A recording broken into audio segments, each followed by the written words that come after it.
Samajwadi party के राज्यसभा सांसद रामजी लाल सुमन के राणा सांगा के ऊपर दिए गए बयान के बाद राजनीति भी तेज हो गई। कई जगहों पर इसको लेकर प्रदर्शन भी हुआ, जिसमें आगरा एक था। हमारे साथ कैबिनेट मंत्री जयवीर सिंह है। सर, राणा को लेकर, सांगा को लेकर लगातार विवाद चल रहा है। सांसद तो कह रहे हैं मैं माफ़ी नहीं मांगूंगा, आपकी इस पर क्या प्रतिक्रिया है? देखिए, मुझे लगता है कि बेल प्लांट समाजवादी पार्टी का एक अभियान चल रहा है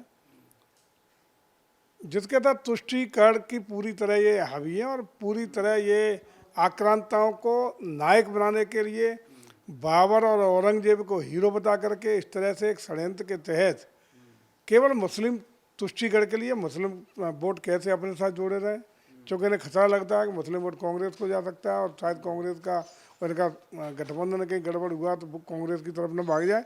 इसलिए ये वोट स्थिर सपा के साथ कैसा बना रहा है, इसलिए सोची समझी रणनीति के तहत केवल सनातन को गालियां देना, जो भी आक्रांता रहे उनको नायक बनाना, ये सब इनका लगातार एक प्लान तरीके से चला हुआ अभियान है।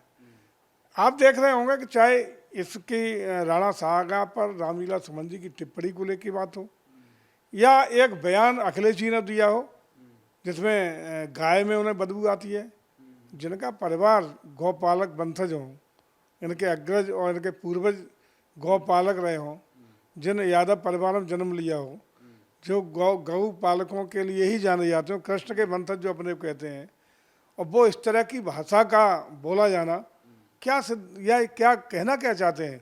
निश्चित रूप से विशुद्ध रूप से मुस्लिम तुष्टीकरण पर ये काम कर रहे हैं और उसी अभियान के तहत सारी इनकी एक्टिविटी चाहे रामलीला सुमन जी की हो, चाहे वो गौशाला में और गाय में बदबू आने की बातें हों, ये सारी बातें उसी पर आधारित हैं। अखिलेश यादव ये कह रहे हैं कि रामजी लाल सुमन है इसलिए, रामजी लाल दलित है इसलिए उसके ऊपर हमला किया, और इसके पीछे जो है वो भारतीय जनता पार्टी है, क्योंकि जब उनके घर के ऊपर हमला हुआ मुख्यमंत्री योगी आदित्यनाथ भी वहाँ पर मौजूद थे। आप लोगों पर ठीकरा फोड़ा है कि जो प्रदर्शन हुआ है, ये जो भी उपद्रव हुआ है? देखिए, मुझे लगता है कि स्वाभाविक जो भी रामलीला जी की टिप्पणियाँ थीं उसको उस पर प्रतिक्रिया होना स्वाभाविक था। हालांकि वहाँ पुलिस सुरक्षा दी गई थी, पुलिस की उपस्थिति वहाँ थी और कोई बड़ा नुकसान भी नहीं होने दिया गया, और उसमें जो लोग शामिल थे उनको तुरंत उनके खिलाफ दो मुकदमे, एक नहीं दो मुकदमे पंजीकृत किए गए।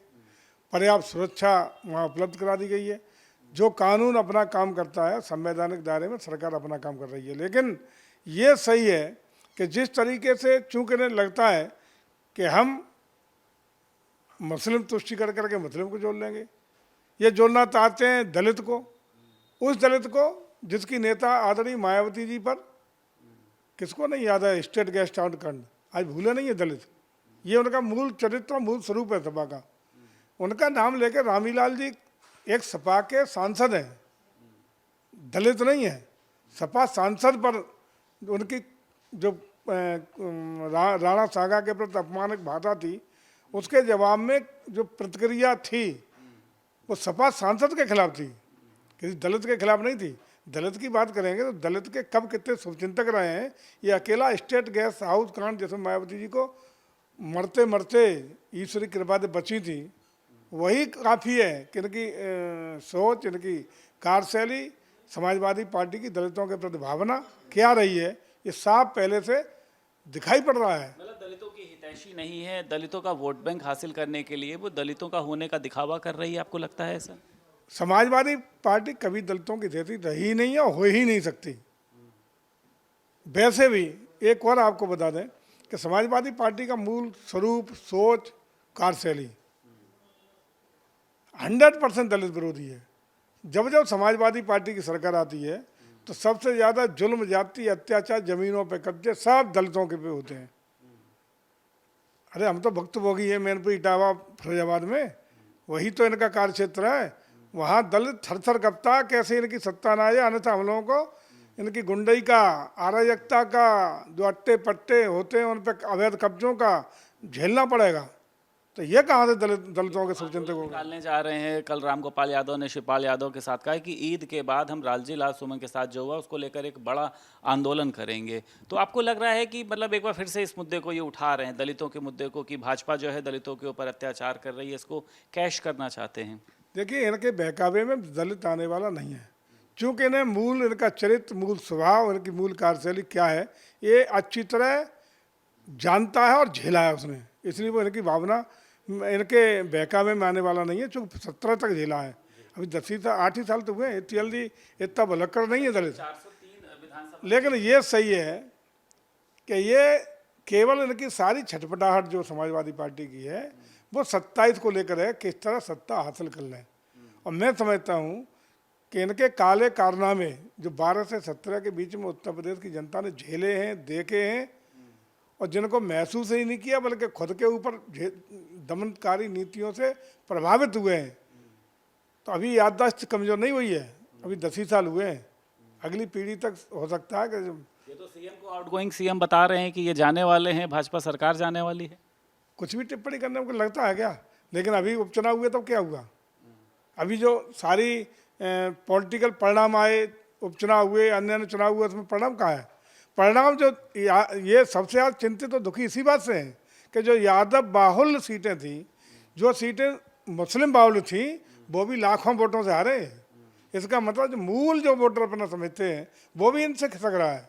आज यादव भी समझ रहा है कि जिसको वो गौ माता कहता है यादव, जिसका वंशज कृष्ण का वंशज अपने को मानता है, उसमें भी अगर अखिलेश को दुर्गंध आने लगी है तो ये तो यादवों के भी नहीं है। ये तो मुस्लिम तुष्टीकरण में इतना अंधे हो गए हैं, इतना कुछ दिखाई नहीं पड़ रहा है इन्हें कि वो यादवों को भी हिंदू नहीं मान रहे, यादवों को भी गालियां दे रहे हैं। गौ माता को गाली देने का मतलब सबसे ज़्यादा अगर आराध्य और गौ माता कहने वाला, उसकी पूजा करने वाला कोई हिंदुओं में भी कौम है, सबसे ज़्यादा यादव मानता है, कृष्ण मानता है, उनको भी करे आ रहे हैं केवल मुस्लिम तुष्टीकरण में। इसका मतलब यादव भी इनकी राजनीति को समझ रहा है और उसी का परिणाम है। उपचुनाव में भी तमाम यादव समाज के लोगों का हमें समर्थन मिला और तमाम ऐसा मूल वोटर सभा कहती है वो भी वोट समाजवादी पार्टी से हट करके भारतीय जनता पार्टी के समर्थन में प्रचंड रूप से मिला और लाखों वोट से हम लोग उन सीटों पर जीते हैं।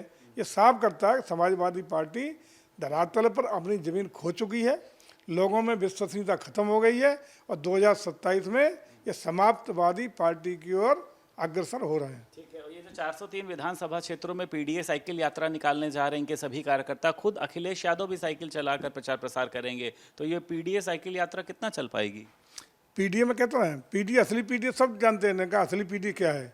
न कोई जन समर्थन नहीं मिलना है, न कोई इनकी यात्रा से प्रभावित होना है, लेकिन जब पॉलिटिकल पार्टी है तो हाथ पैर मारना स्वाभाविक है, हाथ पैर मारे, लेकिन 27 में कुछ इनको हासिल होने वाला नहीं है। साइकिल यात्रा का कुछ आपको लगता है कि चलेगी कि क्या होगा? कुछ नहीं, साइकिल पंचर होगी, साइकिल तो कबाड़े में जा रही है, कबाड़े में बस गई साइकिल, कुछ नहीं है। समाजवादी पार्टी 27 में समाप्तवादी पार्टी बन जाएगी। बहुत शुक्रिया बात करने के लिए। उत्तर प्रदेश सरकार में कैबिनेट मंत्री जयवीर सिंह हमारे साथ मौजूद थे। लखनऊ से वीडियो जर्नलिस्ट अमरीश के साथ संदीप खेर, भारत समाचार।